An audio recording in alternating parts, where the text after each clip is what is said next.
সুপ্রিয় শিক্ষার্থীবৃন্দ, আশা রাখি তোমরা সকলেই ভালো আছো, নিরাপদে আছো। আবারও বেশ কয়েকদিন পর তোমাদের তৃতীয় বর্ষের ক্লাস নিয়ে তোমাদের সামনে উপস্থিত হয়েছি। আমি ডক্টর মুক্তা সাহা, সহযোগী অধ্যাপক, রাষ্ট্রবিজ্ঞান বিভাগ, ঢাকা কলেজ, ঢাকা। আমরা সবাই জানি যে আমরা একটা মহামারীর মধ্য দিয়ে দিন যাপন করছি। আমরা আশাবাদী, মানুষ মাত্রই আশাবাদী। আমরা খুব আশা করছি যে সৃষ্টিকর্তা নিশ্চয়ই এই দুঃসময় পার করে আমাদের স্বাভাবিক জীবন আমাদেরকে ফিরিয়ে দেবেন। সেই প্রত্যাশা রেখে, সেই আশাবাদ ব্যক্ত করে তোমাদেরকে আজকে আমার ক্লাসে স্বাগত জানাচ্ছি। তোমরা ভালো করে জানো যে আমি তোমাদেরকে যে পেপারটি পড়াই তৃতীয় বর্ষে, সেটি হলো gender and politics in Bangladesh. তো এই বিষয়ে বেশ কয়েকটি ক্লাস ইতিমধ্যে হয়েছে এবং আমি তোমাদেরকে প্রতি ক্লাসেই শেষে যে কথাগুলি বারবার করেই বলি যে একটু মনে করিয়ে দেওয়ার জন্য, সবই তোমাদের জানা। আসলে আমরা যারা তোমাদের শিক্ষক, আমরা এমন কোনো মহাপণ্ডিত নই যে সব কিছু আমাদের কথাগুলি তোমাদের কাছে নতুন হবে, দুর্বোধ্য হবে, তা না। আমরা তোমাদের বন্ধুর মতো, জাস্ট আমরা তোমাদের একটু সিনিয়র অভিভাবক। এই আমাদের অভিজ্ঞতা একটু বেশি, আমরা তোমাদের সময়টা পার করে এসেছি। সেই অভিজ্ঞতা থেকে কি কি পদক্ষেপ গ্রহণ করলে তোমরা একটু ভালো করতে পারবে, তোমরা একটু সামনের দিকে সম্মানের সাথে মাথা উঁচু করে দাঁড়াতে পারবে, সেই চেষ্টা আমাদের নিরন্তর। তো এই মহামারীর এই দুর্যোগের মধ্যেও ঢাকা কলেজ কর্তৃপক্ষ এই যে অনলাইন ক্লাসের যে ব্যবস্থাটা করতে পেরেছে, এই জন্য আসলে আমরা প্রত্যেকেই খুব আনন্দিত। কারণ এতটুকু না হলে তোমাদের সাথে আমাদের হয়তো যোগাযোগের কোনো উপায়ই থাকতো না। আর এই যে একটা আমরা খারাপ সময় পার করছি, এই খারাপ সময়টাকে আসলে আমাদেরকে নিজেদের বুদ্ধিমত্তা দিয়ে, প্রত্যেকের সৃজনশীলতা দিয়ে কিভাবে এই সময়টাকে মানে সার্থক করা যায়। শুধু শুধু তো দুশ্চিন্তা করে, আমরা সকলেই জানি দুশ্চিন্তা করে কোনো আমরা ভালো ফল বয়ে আনতে পারি না। তারপর আমরা মানুষ, দুশ্চিন্তা আসবে, কিন্তু আমাদের পরিবারের সদস্যদের দিকে তাকিয়ে, আমাদের বয়োজ্যেষ্ঠদের প্রতি দায়িত্বের কথা ভেবে আমাদেরকে শক্ত হতে হবে, আমাদেরকে তাদের প্রতি দায়িত্বশীল হতে হবে, নিজেদের প্রতি যত্নশীল হতে হবে। তাহলে আমরা যদি একটু সময়টাকে ভাগ করি, একটু পড়াশোনার মধ্যে নিয়ে আসি নিজেদেরকে, তাহলে কি হবে, খারাপ সময়টা অতি দ্রুত কেটে যাবে। এবং প্রতি ক্লাসে আমি যে কথাগুলি বলি যে তোমরা প্রতি ক্লাসের যে শিক্ষকের যে ক্লাস তোমরা পাচ্ছ, যে টপিকের উপর আলোচনা করা হচ্ছে, খুব অল্প সময় আমরা নানা প্রতিবন্ধকতার মধ্যে এই অনলাইন ক্লাস নিয়ে থাকি এবং তোমাদেরও নানাভাবে কষ্ট করে বিষয়গুলো ডাউনলোড করে বিভিন্নভাবে তোমাদেরকে দেখতে হয়। কাজেই মানে এই সব কিছুই সার্থক হবে যদি তোমরা এতটুকু এখান থেকে উপকার তোমরা পেতে পারো। তো এই মানে আজকে যে আলোচনাটা, আমি যে কথাটি বলবো যে তোমরা যদি এর আগে যে ক্লাসগুলি হয়েছে, সেই ক্লাসগুলি যদি তোমরা নিজেরা একটু ফলো করে দেখে থাকো এবং নিজেরা যদি বিষয়গুলি একটু সুন্দর করে গুছিয়ে নিয়ে থাকো, তাহলে তোমাদের কিছুই নতুন মানে কোনো কিছু জমবে না। যখন যেটা টপিক আলোচনা করা হবে, তোমরা সেই অনুযায়ী বিষয়গুলি রেডি করে ফেলবে এবং তোমরা আপডেটেড থাকবে। তো আজকে আমি যে বিষয়টি তোমাদের সামনে আলোচনা করব, এটা আমরা প্রতি পদে পদে আমরা এগুলি দেখে থাকি, আমরা এর সম্মুখীন হই বিভিন্নভাবে। আমরা কখনো এড়িয়ে চলি, কখনো কেউ কেউ এর মধ্যে ইনভলভ হই, কেউ কেউ এর প্রতিরোধ গড়ে তোলার বিভিন্নভাবে চেষ্টা করি, কেউ প্রতিবাদ গড়ে তুলি। তো আমি মনে করব যে আমার যারা শিক্ষার্থী আছেন, তারা সকলেই এই বিষয়গুলি একজন মানুষ হিসেবে বিবেচনা করবে। মানুষ হিসেবে নিজের খুব কাছের মা, বোন, এদেরকে দিয়ে একটা পরিস্থিতিতে যদি অন্য কেউ পড়ে, সেই পরিস্থিতিটা আমার নিজের কাছের মানুষের ক্ষেত্রে হলে কি হতো, ঠিক এমনিভাবে যদি আমরা দৃশ্যপটগুলি চিন্তা করি এবং সেই অনুযায়ী আমরা পদক্ষেপ গ্রহণ করি, তাহলে মনে করব যে এই পেপারটি পড়ার সার্থক। এই পেপারটি পড়ার আমি সবসময় তোমাদেরকে বলে থাকি যে নিজের ঘর থেকে শ্রদ্ধা, সম্মান, স্নেহ, ভালোবাসা সব কিছু নিজের ঘর থেকে শুরু করতে হয়। আমরা যদি আমার মাকে সম্মান করতে পারি, আমার বোনকে সম্মান করতে পারি, তাহলে অবশ্যই আমরা বাইরের যে কোনো নারীকে আমরা তার প্রাপ্য সম্মানটুকু অবশ্যই দেব। তো এই যে দেখো আমরা যে পেপারটি পড়ছি জেন্ডার অ্যান্ড পলিটিক্স, এটার মধ্যে অনেকগুলি অধ্যায় আমরা পড়েছি যে আজকে নারী পুরুষ সৃষ্টিকর্তা দুটি রূপে মানুষকে সৃষ্টি করেছেন, এক হলো নারী আর এক হলো পুরুষ। এখানে নারী যে তার কোনো অকৃতিত্ব নেই যে নারী হয়ে আমি কেন পৃথিবীতে আসলাম, আর যে পুরুষ তারও কোনো কৃতিত্ব নেই যে আমি পুরুষ হয়ে পৃথিবীতে এসেছি। কারণ এখানে নিজের কোনো ইচ্ছে অনিচ্ছা কোনো কিছু এখানে প্রতিফলন আমরা দেখতে পাই না। এখানে দুটো ফর্মে মানুষকে সৃষ্টিকর্তা সৃষ্টি করে পৃথিবীতে পাঠিয়েছে। এই পাঠানোর পরে তিনি তার দায়িত্ব পালন করেছেন। আমরা মানুষ হয়ে সেই মানুষের প্রতি কতটুকু আমরা সুবিচার করতে পারবো সেই দায়িত্ব কিন্তু আমাদের প্রত্যেকের স্বতন্ত্র। কাজে আমি মনে করব আমার প্রতিটি শিক্ষার্থী বুদ্ধিমান, আমার প্রতিটি শিক্ষার্থী বিবেক সম্পন্ন, আমার প্রতিটি শিক্ষার্থী দিন দিন সত্যিকারের একজন মানুষ রূপে কিভাবে নিজেকে গড়ে তোলা যায় সেই চেষ্টায় তারা মানে প্রতিনিয়ত চেষ্টা করে যাচ্ছে, সেই চেষ্টায় তারা অবিচল দৃঢ় প্রতিজ্ঞ। যাই হোক, আজকে যে টপিক সেটা হলো নারী নির্যাতন। নির্যাতন নির্যাতন বলতে আমরা কি বুঝি? নির্যাতন বলতে মানে শুধু শারীরিকভাবে কাউকে আঘাত করাটাই নির্যাতন না। তুমি একজনকে কটূক্তি করে একটা খারাপ একটা গালি দিয়ে কারো মন খারাপ করে দিলে, কারো স্বাভাবিক জীবনের যে ছন্দ সেটাকে তুমি কিছুক্ষণের জন্য ব্যাহত করলে, এটা ওয়ান কাইন্ড অফ অপারেশন। তা আমরা নারী নির্যাতন বলতে কি বুঝি? তাহলে নারী নির্যাতন, পুরুষ নির্যাতন, নির্যাতনই। তাহলে নির্যাতন হলো যে কোনো ধরনের শারীরিক মানসিকভাবে কাউকে আঘাত করা। আঘাতটা শুধু মানে শরীরেই হতে পারে তা নয়, আঘাতটা মনেও হতে পারে। তো এই নির্যাতন সম্পর্কে অক্সফোর্ড ডিকশনারিতে কি বলেছে দেখো। অক্সফোর্ড ইংলিশ ডিকশনারিতে বলা হয়েছে এই নির্যাতনের ইংরেজি হলো ভায়োলেন্স বা অপারেশন। ভায়োলেন্স অক্সফোর্ড ইংলিশ ডিকশনারিতে বলা হয়েছে ভায়োলেন্স শব্দটি তোমরা জানবে যে এটা একটা ল্যাটিন শব্দ এবং ভায়োলেটিয়া থেকে এসেছে, যার শাব্দিক অর্থ হলো শক্তি প্রয়োগ, উৎপীড়ন, আক্রমণ ইত্যাদি। শক্তি প্রয়োগ, উৎপীড়ন, আক্রমণ ইত্যাদি। নারী নির্যাতন বলতে শুধু নারীকে দৈহিক উৎপীড়ন নয়, বরং যে কোনো ধরনের শোষণ করাকে বোঝায়। যে কথাটি আমি বললাম যে দৈহিকভাবে শুধু একজনকে আঘাত করলে সেটা নির্যাতন না, যে কোনো টাইপের তার প্রতি অবিচার করা, শোষণ করাটাই হলো নির্যাতন। তাহলে অক্সফোর্ড ইংলিশ ডিকশনারিতে আমরা ভায়োলেন্স শব্দটি যেভাবে দেখতে পেলাম সেই শাব্দিক অর্থটা তোমরা সুন্দর করে এটাকে শাব্দিক অর্থ দাঁড় করাবে।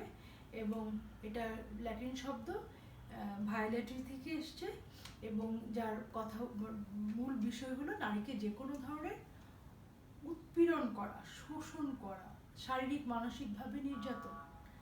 তো এই বিষয়গুলি মাথায় রেখে যে তোমরা সুন্দর করে একটা অর্থটা দাঁড় করিয়ে এরপর বিভিন্ন রাষ্ট্রবিজ্ঞানী, বিভিন্ন সমাজবিজ্ঞানী নারী নির্যাতনকে কিভাবে দেখেছেন, বিভিন্ন প্রতিষ্ঠান কিভাবে সংজ্ঞায়িত করেছেন, মানে যে সংজ্ঞাগুলিকে আমরা প্রামাণ্য সংজ্ঞা বলে থাকি, সেই সংজ্ঞাগুলি তোমরা তোমাদের মানে সুবিধা মতো মানে যে কয়টা লিখে সুন্দর করে পুরো প্রশ্নের উত্তরটা লিখতে পারো সেভাবে তোমরা সাজাবে।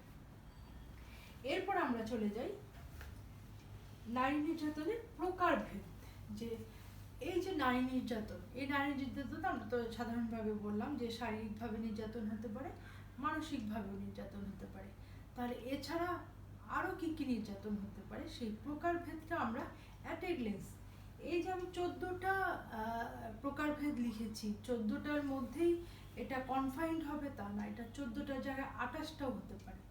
বিষয়টা হলো যে মূল যে বিষয়গুলি কি ভাবে মূলত নারীরা নির্যাতিত হয় সেই মূল জিনিসগুলিকে তোমার সুন্দর করে তুলে আনা এবং সুন্দর করে ব্যাখ্যা করা, বর্ণনা করা, প্রতিটা পয়েন্টসে সুন্দর করে ধরে ব্যাখ্যা করলেই তুমি একটা সুন্দর প্রশ্ন, তোমার একটা মানসম্মত একটা প্রশ্ন তুমি দাঁড় করাতে পারবে।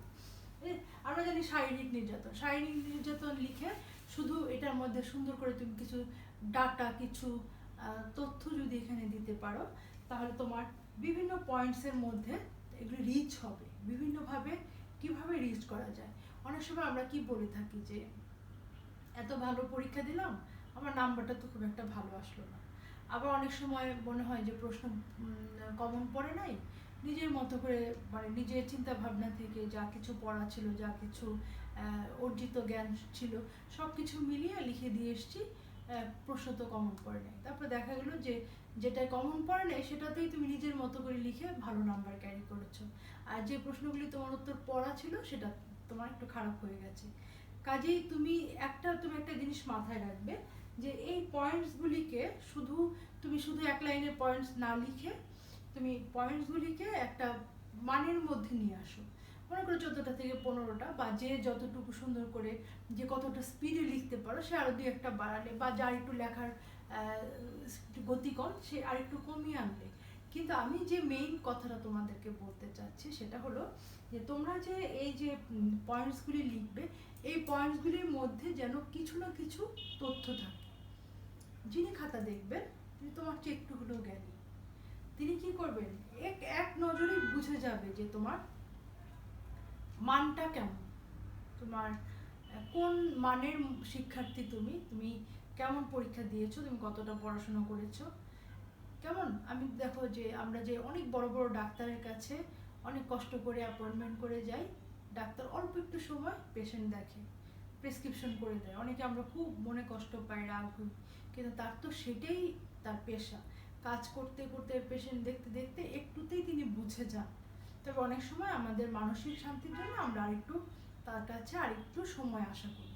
তো উনি যেরকম এই বিষয়ে কাজ করতে করতে অভিজ্ঞ হয়ে যান, অনেক সময় অল্পতেই উনি বুঝে যান। ঠিক তেমনি আমি যেটা বলতে চাচ্ছি যে একজন অভিজ্ঞ শিক্ষক দীর্ঘদিন তার অভিজ্ঞতার আলোকে খাতা দেখতে দেখতে দেখতে দেখতে একটা খাতা হাতে নিলে একটা মোটামুটি একটা ধরনটা বুঝে যান। তো তোমরা এই বিষয়গুলি মাথায় রেখে তোমরা অবশ্যই উত্তর লিখবে। তাহলে দেখো এখন যে আমরা পয়েন্টসগুলো যদি একবার দেখে আসি।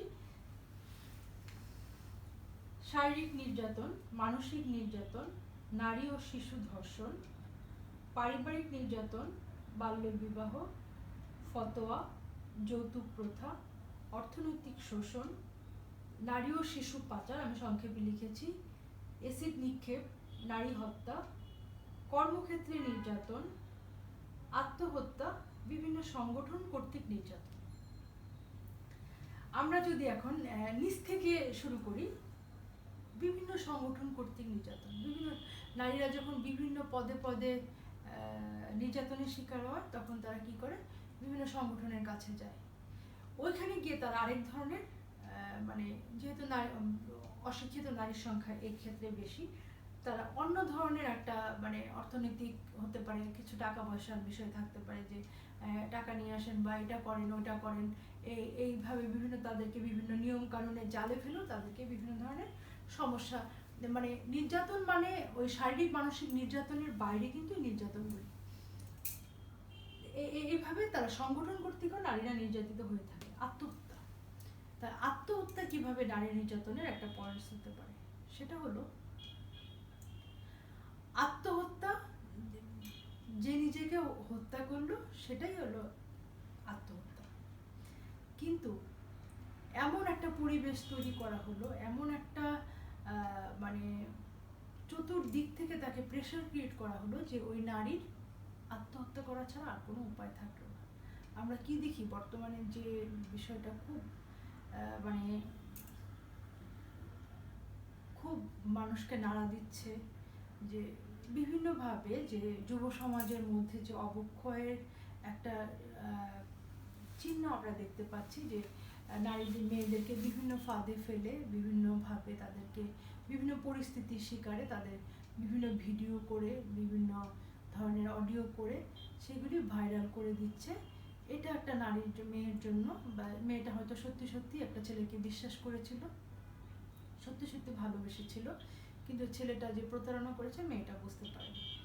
এরকম একটা পরিস্থিতি যখন শিকার হয়, মেয়েটা হয়তো ভালো পরিবারের একটা মেয়ে, যখন দেখতে পায় যে এই বিষয়টা জানাজানি হলে আমার বাবা মা বা আমার পরিবার আত্মীয় স্বজনের কাছে আমার মুখ দেখানোর কোনো উপায় থাকে না, তখন এই ধরনের একটা মানে চরম একটা মানে সিদ্ধান্ত নিতে ওই মেয়ে বাধ্য হয় যে আমার তো নিজেকে শেষ করে দেওয়া ছাড়া আর কোনো উপায় নেই। তখন নিজেকে শেষ করে দেওয়ার মতো এরকম একটা পরিস্থিতি, যে চলে গেল সে তো গেলই, কিন্তু যারা তাকে বাধ্য করলো তাদের আমরা কোন কোন মানে কাতারে তাদেরকে ফেলবো।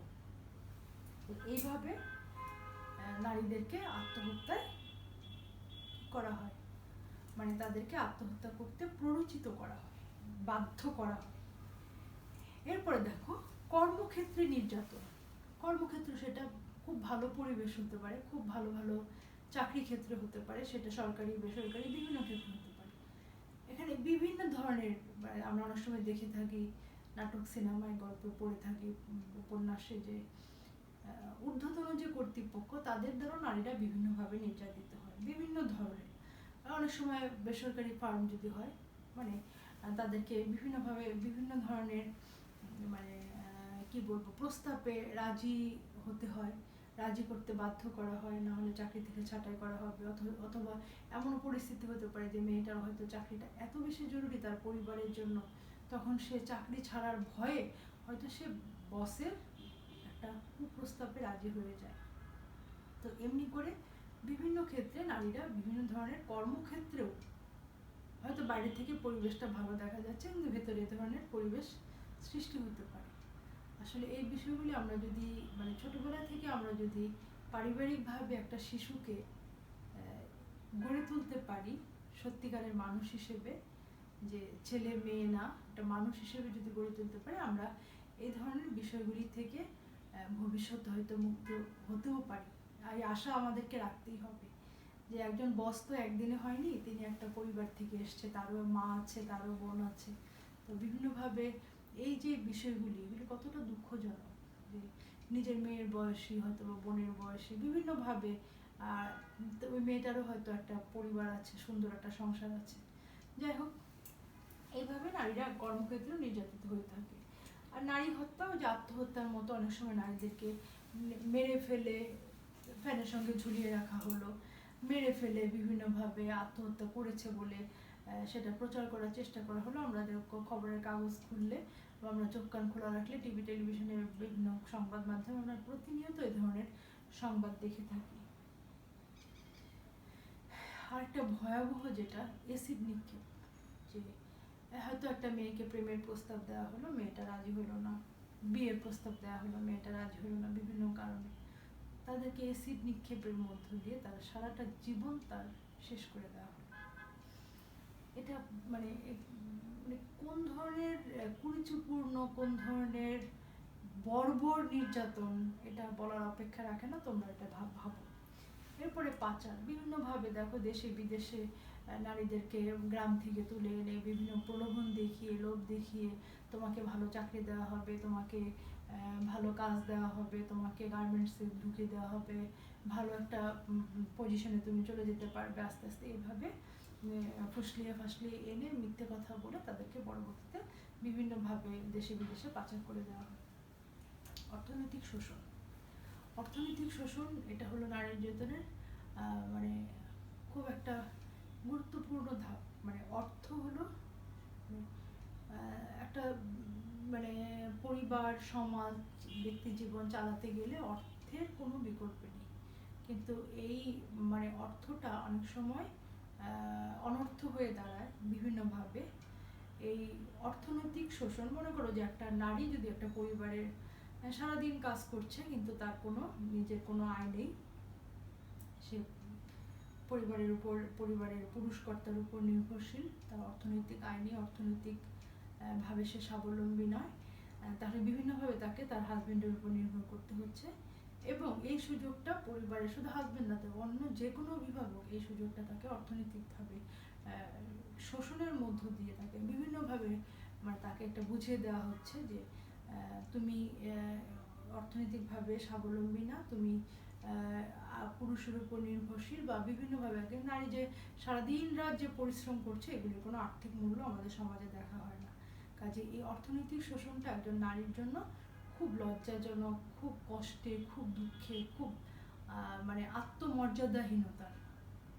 তো এই আমার মনে হয় হয় যে আমরা যদি এখান থেকে একটু একটু করে বের হয়ে আসতে পারি, যে আমাদের পরিবারের যে মায়েরা আছে এদের তো এখন আর নতুন করে কিছু করা সম্ভব না, কিন্তু যারা নাকি এখনো যাদের কাজ করার মানে বোন আত্মীয় স্বজন, তারা যেন তার যোগ্যতা অনুযায়ী কিছুটা হলেও মানে নিজের আর্থিক উপার্জন হতে পারে, উপার্জন ক্ষমতা অর্জন করতে পারে অল্প করে হলেও।